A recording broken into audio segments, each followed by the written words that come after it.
Las misericordias de Dios se renuevan cada mañana. Su voluntad es buena, agradable y perfecta. Bienvenidos a una nueva emisión de Vidas con Propósito, para volver a vivir. No hay un regalo tan grande como el perdón. Hola, buenos días, bienvenidos a Vidas con Propósito, para volver a vivir. Les saluda Oscar Plata. En esta semana continuamos con la serie de miércoles y viernes titulada La compasión de Jesús.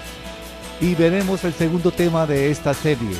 La compasión de Jesús lo llevó a perdonar. Tú nos creaste con un propósito. Y como de costumbre está con nosotros el pastor Ángelo Becerra, pastor de la comunidad Vida con Propósito, Iglesia de las Asambleas de Dios de Colombia. Buenos días, Ángelo, bienvenido. Muy buenos días, Oscar, y buenos días a todos nuestros amables oyentes que lunes, miércoles y viernes nos escuchan. Les animamos para que pues sigan ahí conectados y también para que recomienden nuestro programa de Vidas con Propósito a sus familiares y amigos. Gracias, Ángelo. También nos acompaña Raúl Mogotocoro, líder de la iglesia. Buenos días, Raúl. Hola, Oscar, muy buenos días a toda nuestra querida audiencia de Vidas con Propósito. Les damos las gracias por permitirnos llegar a sus vidas por medio de este espacio. Hasta aquí, Oscar, hemos desarrollado un tema de nuestra serie, La compasión de Jesús. La compasión de Jesús lo llevó a enseñar. También les recordamos a nuestros oyentes que estos temas y muchos otros que ya hemos compartido los pueden escuchar y recomendar ingresando a nuestro canal en YouTube, colocando en el buscador de esta página Comunidad Vida con Propósito, y los disfrutará desde la comodidad de su hogar en cualquier horario.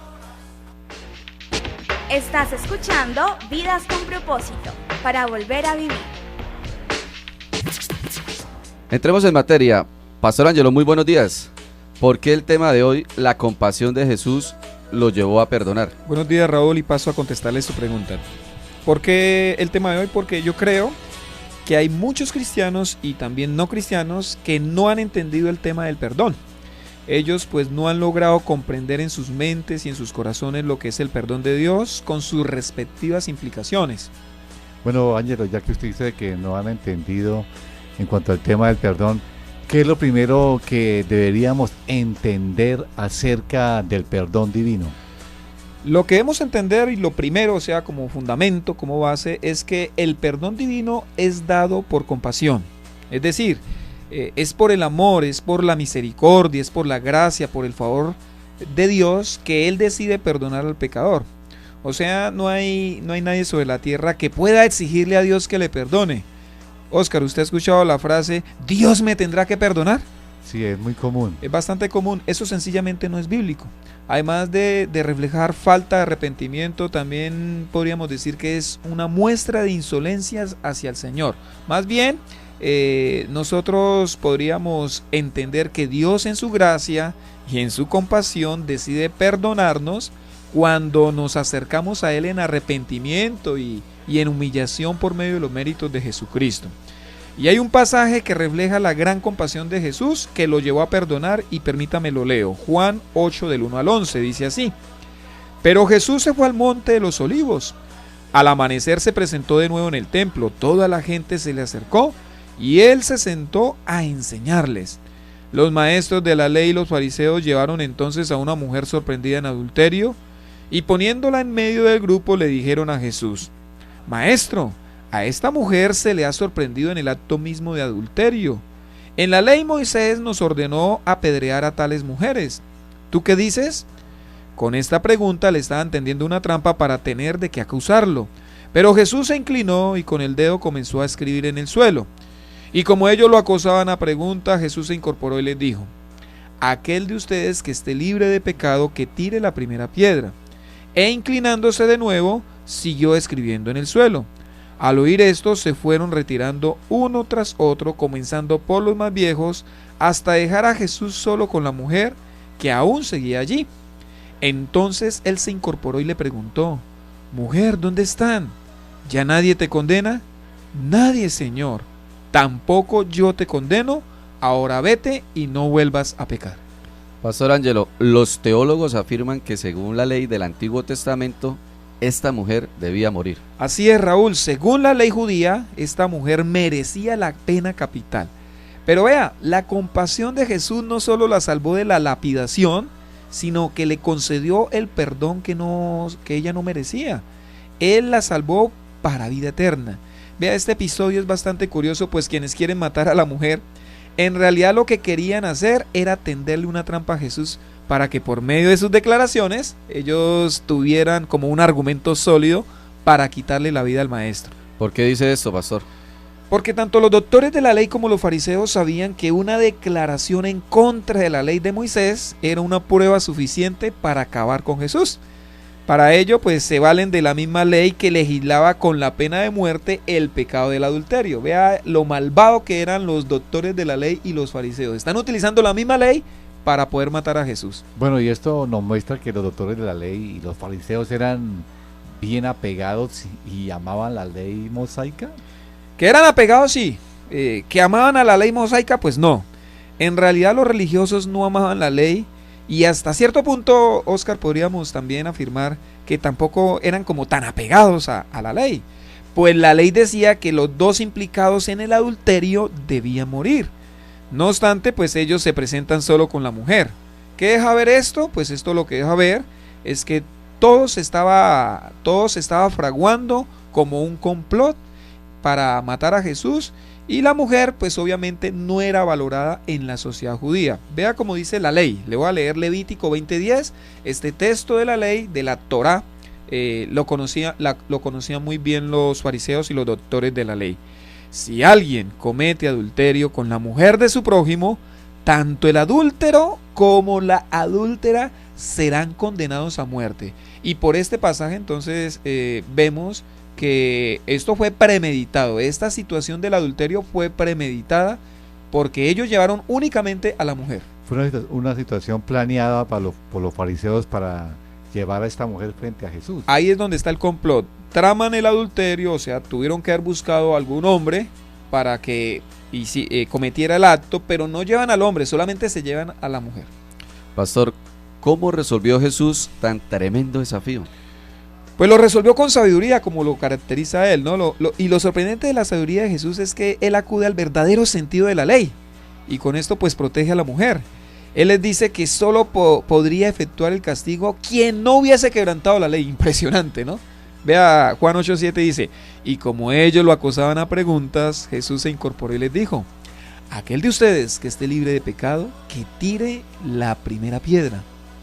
¿Por qué dice que Jesús le dio el verdadero sentido a la ley mosaica, pastor? Porque, Raúl, se suponía que la ley mosaica ordenaba que los que fueran a ejecutar a una persona que hubiera quebrantado la ley, pues deberían estar totalmente libres de pecado, ¿cierto? Totalmente libres para poder hacerlo.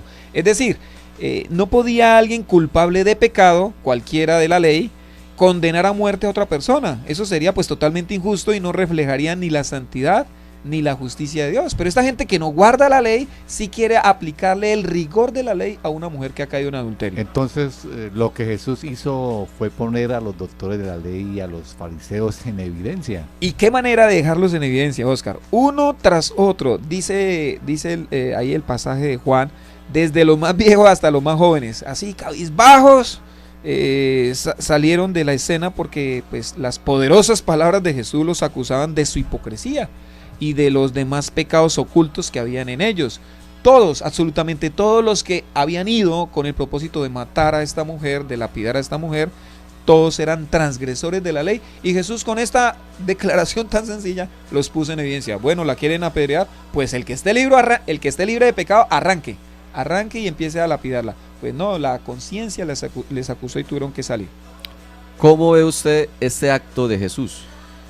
Bendita la compasión de Jesús, ¿sí? Es por ella que Él nos perdona, que perdonó a esta mujer. Es por esa compasión que tenemos nosotros nuevas oportunidades como se la dio a esta mujer. Es por ella que el peso del pecado pues no nos puede aplastar. Es por ella que ni Satanás ni nadie puede lapidarnos, mi estimado oyente. Es por ella que en agradecimiento y amor hacia nuestro Señor y Salvador, nosotros nos podemos levantar como dijo Jesús para no volver a pecar más. Estamos en Vidas con Propósito en el dial 1020 AM de Radio Primavera. La compasión de Jesús lo llevó a perdonar. El tema que estamos trabajando en esta mañana. Pastor Ángelo, usted dijo al principio del programa que tanto los cristianos como los que no lo son, muchos o algunos de ellos no han logrado entender el tema del perdón de Dios. ¿Cuál es la primera verdad que deberíamos entender sobre el perdón de Dios? Bueno, Oscar y estimado oyente, habiendo entendido que el perdón de Dios es dado por compasión y que por lo tanto pues no podemos exigirlo, entonces la primera verdad a guardar en nuestros corazones, en nuestras mentes con respecto al perdón de Dios es esta: el perdón es el regalo más importante que nos da Dios. Por favor, nunca lo olvide, esta verdad lo va a proteger y lo va a guardar a usted. El perdón es el regalo más importante que nos da Dios. Dice Marcos 2:5, al ver Jesús la fe de ellos, le dijo al paralítico: hijo, tus pecados quedan perdonados. Y permítame, lo ubico rápidamente en el contexto. En este versículo hay dos problemas en un hombre: un cuerpo con parálisis y un alma con pecado. Son dos problemas que hay en este solo versículo. Yo pregunto, ¿qué será más importante solucionar para Jesús? O sea, Jesús, ¿qué verá con mayor importancia? Pero luego que el pecado de este hombre. Entonces acompáñenme al cuadro. Los 4 amigos del paralítico ven en Jesús la única oportunidad para que su amigo pueda caminar. Ellos vencen todo obstáculo, logran poner al frente del maestro a su lisiado amigo. Ellos están convencidos que Jesús puede hacer ese milagro. Así que ellos estuvieron dispuestos a desentejar la casa donde se encontraba enseñando Jesús. Ellos están expectantes de lo que va a suceder. Ellos que esperan un milagro, algo asombroso. Sin embargo, sorprendentemente, Jesús al hablar no declara la sanidad del hombre, sino que declara el perdón de sus pecados. La Biblia no registra pues la reacción o los pensamientos de ellos, pero yo me atrevería a decir que se sintieron frustrados. Ellos lo que querían ver, y que de seguro ya habían visto en otros, era levantarse a su amigo para volver a casa juntos. Este pasaje afirma que en aquella casa habían religiosos. ¿Cómo reaccionaron ellos? Bueno, los religiosos razonan ante la declaración de Jesús con juicios, pero Jesús, demostrando su divinidad, demostrando que Él es Dios hecho hombre, los interpela y les dice, le voy a leer Marcos 2 del 8 al 11. En ese mismo instante supo Jesús en su espíritu que esto era lo que estaban pensando. Vea, en el instante Jesús sabe lo que la gente piensa, ¿no? ¿Por qué razonan así? Les dijo, ¿qué es más fácil? ¿Decirle al paralítico tus pecados son perdonados o decirle levántate, toma tu camilla y anda? Pues para que sepan que el Hijo del Hombre tiene autoridad en la tierra para perdonar pecados, se dirigió entonces al paralítico: a ti te digo, levántate, toma tu camilla y vete a tu casa. Pastor, ¿qué nos enseña este pasaje? Bueno, este pasaje nos enseña por lo menos 3 verdades muy valiosas. Y la primera es que los seres humanos somos dados a darle mayor importancia a lo que nuestros ojos ven. Nosotros nos guiamos por los sentidos. Para los amigos del paralítico lo más importante era la sanidad de ese paralítico. Nosotros sabemos lo que queremos, mis estimados, Dios sabe lo que necesitamos. Estos hombres querían saber lo que querían, pero Dios sabía lo que este hombre necesitaba. Muchas personas buscan a Jesús precisamente buscando un milagro para su vida. Y así pasó también en la época de Jesús. Multitudes buscaban a Jesús y fueron sanados, y el Señor pero seguían perdidos. Y el Señor en su soberanía, Él mirará si sana, si nos pone en espera, si no nos sana. Pero lo importante es que entendamos eso. Lo segundo que yo puedo ver aquí en este pasaje es que los religiosos no alcanzan a ver la divinidad del Hijo de Dios. Jesús sabía lo que ellos estaban pensando. Esto era suficiente para que ellos creyeran que Jesús era divino, que Jesús provenía del cielo. O sea, ellos están pensando algo y Jesús les dice lo que están pensando. Tremendo. O sea, eso ya de por sí debería haberlos cuestionado a ellos. Y lo tercero que veo en este pasaje es que ni las falsas expectativas ni la religiosidad pudieron evitar que Jesús se glorificara. Qué lindo que el Señor no se deja como amarrar, a pesar de que hay unas falsas expectativas, a pesar de que a veces la gente se acerca con falsas expectativas o que hay religiosidad en nuestros corazones. Aún así, Él es tan bueno que se glorifica. Y de aquí podemos sacar una excelente aplicación. Lo más glorioso que hayamos recibido de parte de Dios no es un milagro de sanidad, no es que el Señor nos ayude en nuestra vida financiera, no es que el Señor haga cosas por nosotros. Lo más maravilloso, lo más glorioso que nosotros hayamos recibido de parte de Dios es el milagro de la salvación, que hayamos sido perdonados de nuestros pecados.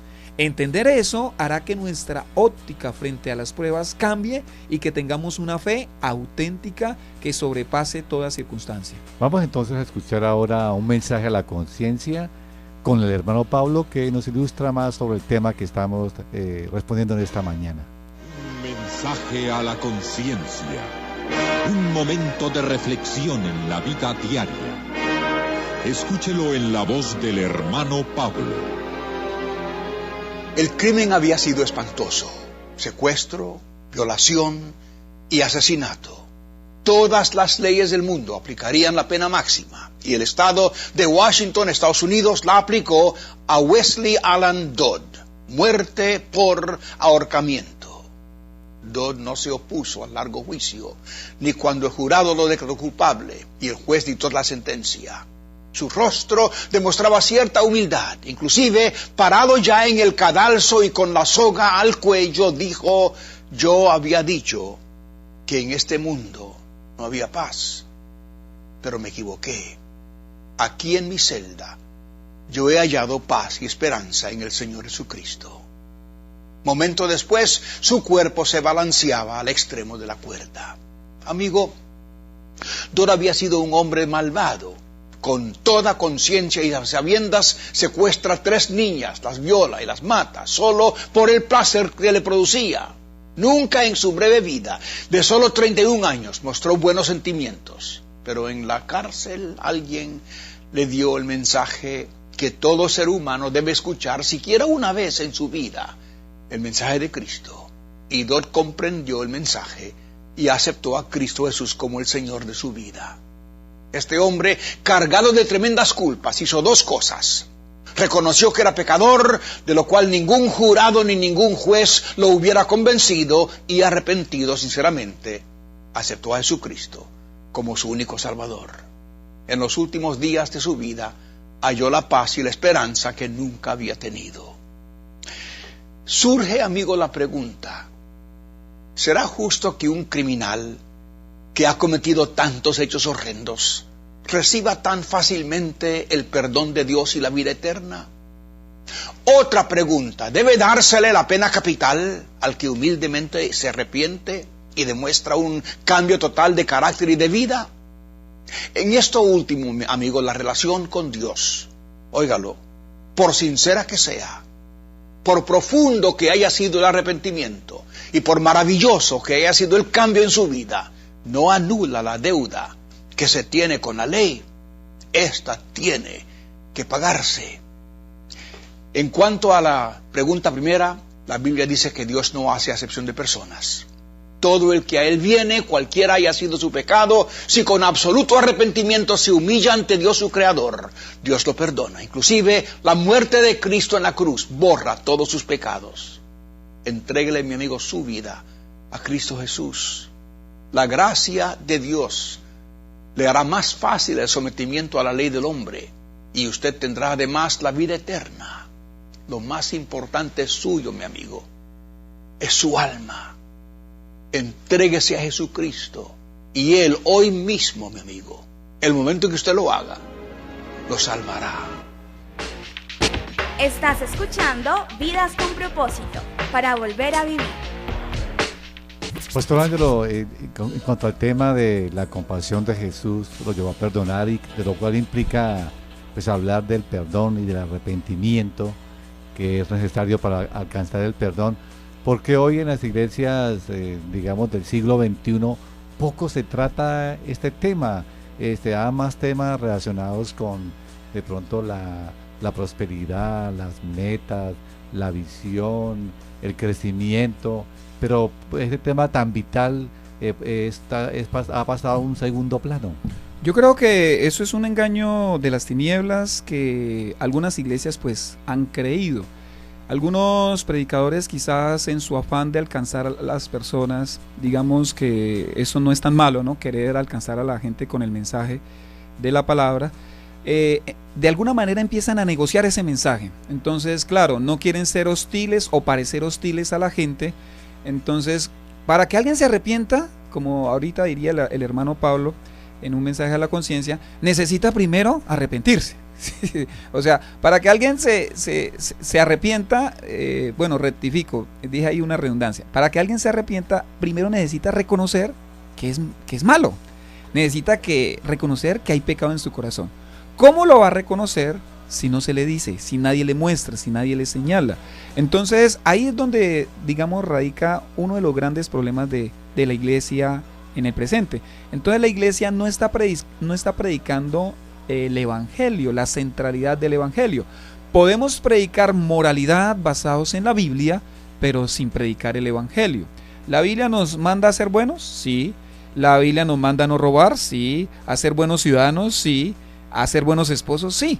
Pero eso debe ser consecuencia de habernos arrepentido. Eso debe ser consecuencia de habernos encontrado con Cristo, habiendo reconocido nuestras maldades, habiendo reconocido lo que somos, habiéndonos dolido por ello y dando media vuelta a ese pecado y abrazado a Cristo.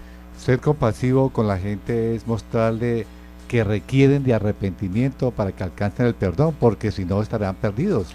Absolutamente cierto.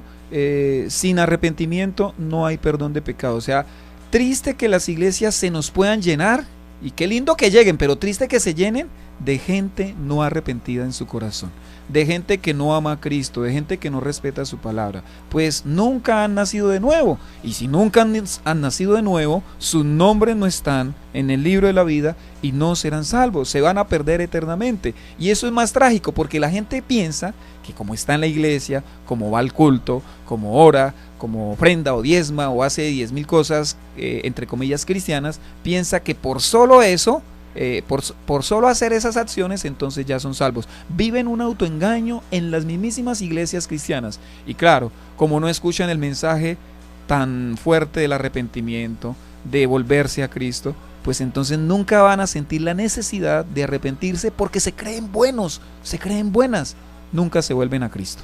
En el caso del tema o del ejemplo que dio el hermano Pablo en un mensaje a la conciencia, ¿cómo conciliar la misericordia y el perdón? Un hombre condenado a muerto y que ha cometido horribles, digamos, pecados, fue perdonado por el Señor. Algunos dicen, no se lo merece. Merece el castigo.